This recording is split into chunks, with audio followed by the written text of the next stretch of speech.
देखिए दोस्तों, आज की वीडियो में काफ़ी महत्वपूर्ण टॉपिक पे अपन बात करने वाले हैं। एक प्रैक्टिकल बात करने वाला हूं। अगर आप इस वीडियो को एंड तक जरूर देखोगे तो बहुत कुछ आपको समझ में आ जाएगा। आजकल कई महिलाओं को ऐसा लगता है कि साहब मेरा मायका है, सब कुछ मेरा ही मायका है। जी हाँ, शादी के बाद भी उनका लगाव होता है ज़्यादातर मायके की तरफ से। कई बार तो ऐसा भी देखने को मिलता है प्रैक्टिकल केसों के बाद, और फिर उसके बाद मैं समझाने वाला हूँ आपको कि कई जगह तो ऐसे ऐसे केस आते हैं जहाँ पे भाई पूरी तरह से ना मायके की तरफ रहता है, रिमोट कंट्रोल वहीं से चलता पूरी तरह से। जी हाँ, मतलब पति एक अच्छा पार्टनर होते हुए पत्नी उसको समझ नहीं पाती, और मायके के इतने लगाव के कारण एक अच्छे खासे पति को भी खो देती है, अच्छे खासे पार्टनर को भी खो देती है। तो ऐसी महिलाओं को मैं कहना चाहता हूं आज के वीडियो में। उसके बाद में पतियों को, जो पति माँ बहन के रिमोट से चलता, उनके लिए भी सेकंड पार्ट लेके आऊँगा। ये पहला पार्ट है महिलाओं के लिए।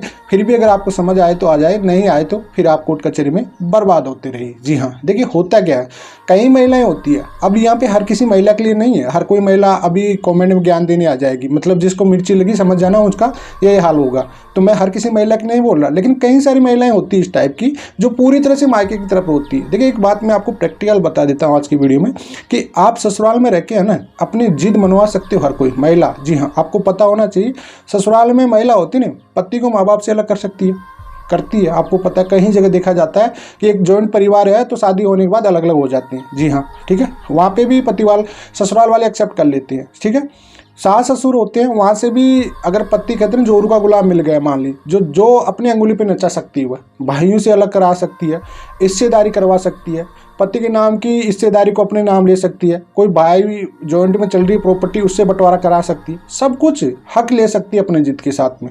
लेकिन यही हक, खुद का हक रहता है मायके में, पैतृक संपत्ति में। एक बार मांग के दिखा दी, एक बार मांग के तो दिखा दी शादी के बाद, 100 में से 99% तो भाई दो जो रक्षाबंधन होती ना उसी दिन खत्म हो जाएंगे तुम्हारी, ये समझ लेना तुम। जो तुम ये अहंकार मायके वाले, देखिए माँ बाप सबके होते हैं, पति के भी होते हैं, पत्नी के भी होते हैं, और ये आपके लिए लॉन्ग टाइम के लिए नहीं, परमानेंट नहीं है, ये शॉर्ट टाइम के लिए, और ये एक आपकी जवानी तक आपके साथ है। जी हाँ, तो इसमें आपकी मैच्योरिटी, आपकी समझदारी होनी चाहिए कि कैसे एडजस्ट करना पड़ता है एक रिलेशनशिप को। जी हाँ, देखिए मायका है तब तक ही आपको अच्छा लगेगा, भाइयों की शादी होने लग जाएगी तो मायके में आपका कोई लेना देना नहीं रहेगा फिर। जी हाँ, फिर भाभियों की चलने लग जाएगी। क्यों? आप जो चला रही हो ना वो फिर भाभियाँ चलाने लग जाएगी। इस वजह से आप इस अहंकार में ना रहे कि मेरा मायका, मेरा भाई, मेरा परिवार, ऐसा कुछ भी नहीं है। अगर अच्छा पार्टनर है तो उसकी कदर कर लीजिए। जी हाँ, कई बार मैं देखता हूँ पति बहुत परेशान रहते हैं, बच्चों के लिए परेशान रहते हैं, बीबी आना नहीं चाह रही, बेचारे सेक्शन 9 करके बैठे हैं, कोर्ट में जा रहे हैं कि साहब हमको बीबी रखना है। बीबी तो बिल्कुल ही मना कर दी थी, साहब हमको तो रखना नहीं है, बच्चे के नाम से इतना चाहिए उतना, मतलब बच्चों तक को इमोशनल अत्याचार कर रहे हैं आज के डेट पे। सोचना चाहिए यहाँ पे, तो ऐसा ना करें। मेरा कहना यही है आपसे, रिक्वेस्ट है कि भाई आपकी हर जिद मानी जाती है ससुराल में। जी हाँ, पति आपकी हर जिद के सामने झुकता है। जी हाँ, आपकी शादी के बाद जितनी भी जिद्दें होती है, जितनी भी आपके शौक होती है, वो पति ही पूरा कराता है। चाहे वो खुद दुखी रह जाएगा लेकिन आपके शौक पूरा कराएगा।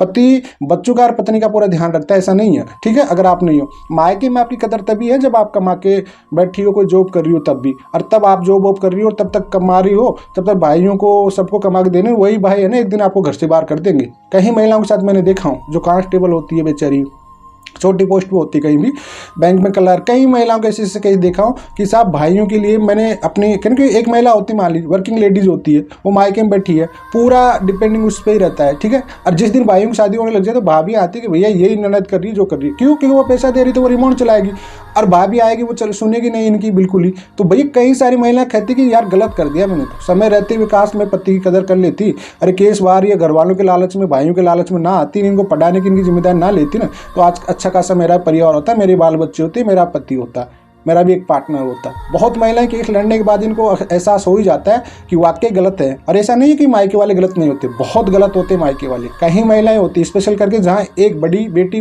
नौकरी करने वाली हो या फिर एक लड़की नौकरी करने वाली हो, वो लड़की जब तक वहाँ पे रहती है मायके में, जब तक उनके भाइयों की शादियाँ नहीं होती है और भाई अच्छे सक्सेस हो गए उनके लिए, भाइयों के लिए वो अपने खुद के रिश्ते को खराब कर रही है ना, वही महिला एक दिन पीड़ित हो जाती है फिर बाद में, भाभी आने के बाद। इस वजह से मैं बार बार महिलाओं को कहता रहता हूँ कि आप पढ़े लिखे हो, मैच्योर हो, आप अपने परिवार के बारे में, अपने पार्टनर के बारे में, अपने बाल बच्चों के बारे में जरूर सोचिए। जी हाँ, और दोनों देखिए आज की डेट में मैच्योर है। फैमिली जो भी प्रॉब्लम होती है वो इतनी बड़ी नहीं होती है, आप चाहो तो इसको सॉर्ट आउट कर सकते हो, आसानी से बैठ के सॉर्ट आउट कर सकते हो आप लोग। लेकिन नहीं, आपको अहंकार होता है, आप कमाने वाले फ्रीडम हो गए, या माँ बाप है तब तक आपकी चल रही है। अरे भाई जवानी में तो कोई भी सिंगल ले लेगा, आपको 40-45 के बाद पार्टनर की जरूरत पड़ेगी। आपके परिवार होना चाहिए, आपको एहसास होगा, आपके बच्चे होने चाहिए, सब कुछ होना चाहिए आपको। और जिस दिन डाइवोर्स का कलंक लग गया ना, तो फिर यही माँ बाप है ना, आपको जो पार्टनर था उससे बेटर नहीं मिल पाएगा आपको। आपकी शादी होना ही दुबर हो जाएगा, क्योंकि समाज सोसाइटी है ना, आपको पता है आप कितना सही हो कितना क्या हो, फिर भी आपकी वही डाइवोर्स कलंक लग गया तो गलत आपको ही मानेगी सोसाइटी। इस वजह से एक रिश्ते की कदर करो। जो महिलाएं मायके की तरफ अटैच में रहती है या ज़्यादा ही मायके वाला का शौक रहता है, बच्चों को पिता से दूर कर रखी है, ऐसे कर रखी है, उनका कोई लेना देना नहीं है भैया। ऐसी महिलाएं ना तो घर टिका पाती है, वह खुद का घर तोड़ के अपने मायके भाइयों का घर तोड़ती है। ये सच्चाई प्रैक्टिकल है। जो महिला अपना घर नहीं बसा पाई मायके वालों की वजह से, वो मायके में जाके अपने भाइयों का घर तोड़ देती है। ये बात प्रैक्टिकल बता रहा हूँ मैं आपको। इस वजह से मैं बार बार कहता रहता हूँ कि अच्छा पार्टनर है तो उसको मत खो, उसकी कदर करो, और आपकी हर जिद हर सब कुछ होगी वो आपके ससुराल में ही होगी पूरी, आपके मायके से नहीं होने वाली। जिस दिन मायके में आप पैतृक संपत्ति में अपना हिस्सा मांगने लग गए ना, उस दिन आपके भाई है ना आपसे बात करना बंद कर देंगे, ये बात समझ लेना। लेकिन आपके कहने से पति है ना अपना हिस्सा ले लेता है, आपकी जिद के कहने से, ये बात समझ लेना प्रैक्टिकल। इस वजह से अहंकार को छोड़ो, अपने परिवार और अपने बच्चों पे पूरा ध्यान